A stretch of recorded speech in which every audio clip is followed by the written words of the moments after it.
I'd like to share with you some ideas about helping to make your workplace more competitive, help your workers earn more, teams solve more problems quickly and effectively, with one simple, obvious solution to all of us.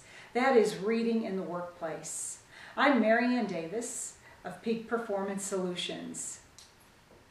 I was reading a recent study. According to, let's see here, the Bureau of Labor Statistics, they said watching TV was the leisure activity that occupied the time of most people. When we teach time management in our basic supervisory and leadership class, and we'll talk a little bit about time quadrants and what are people doing with their time. And these are people that are really and truly working hard, getting up at really early hours of the morning, sometimes work second shifts, night shifts, sometimes all through the night. And people that tell us they don't have time, when they really look at it, they are spending about 3 hours a day watching TV.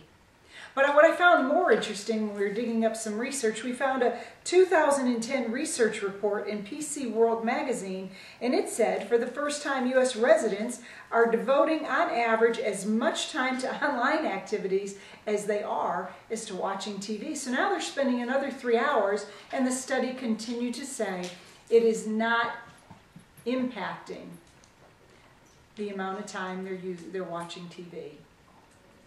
So what have we done about it? We have, in all of our management training, our sales training, and our supervisory and leadership courses, one of the things that we started doing a few years back is to encourage reading.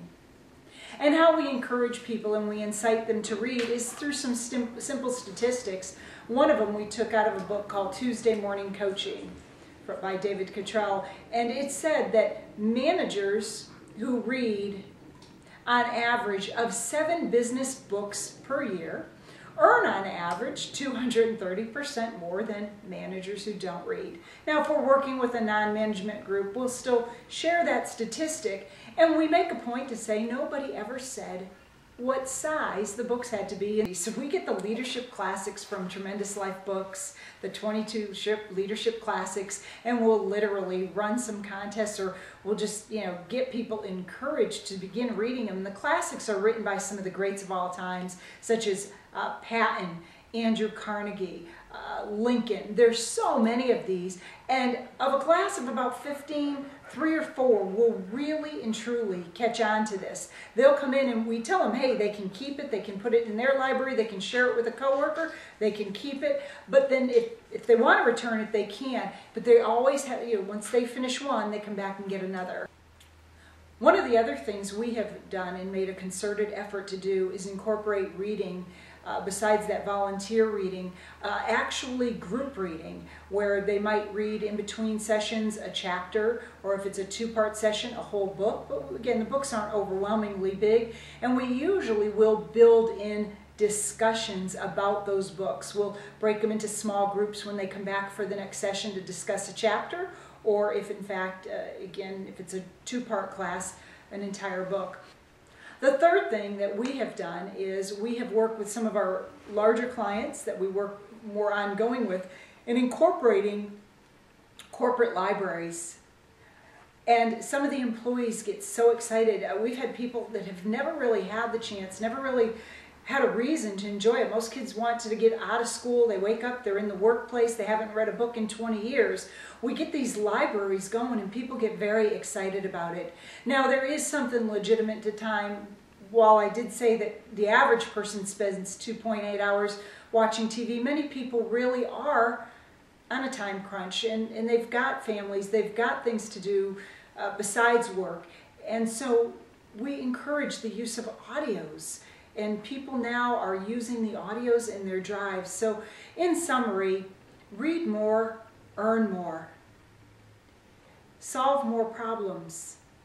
Encourage your people. You'll find that if you can start putting in a library, if you can start doing even some small group roundtable book reviews, the rewards are tremendous. They'll be better prepared to solve problems. There's no problem that a manager hasn't faced that isn't answered in a book. There's no problem a salesperson hasn't faced that isn't in a book.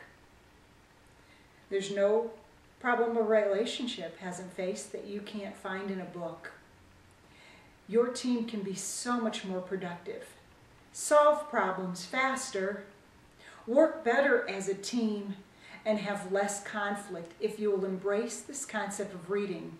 While it's great for you as an organization, reading is great for individuals as a person.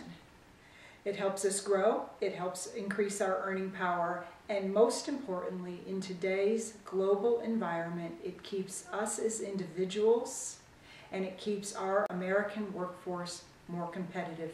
Thank you for your time.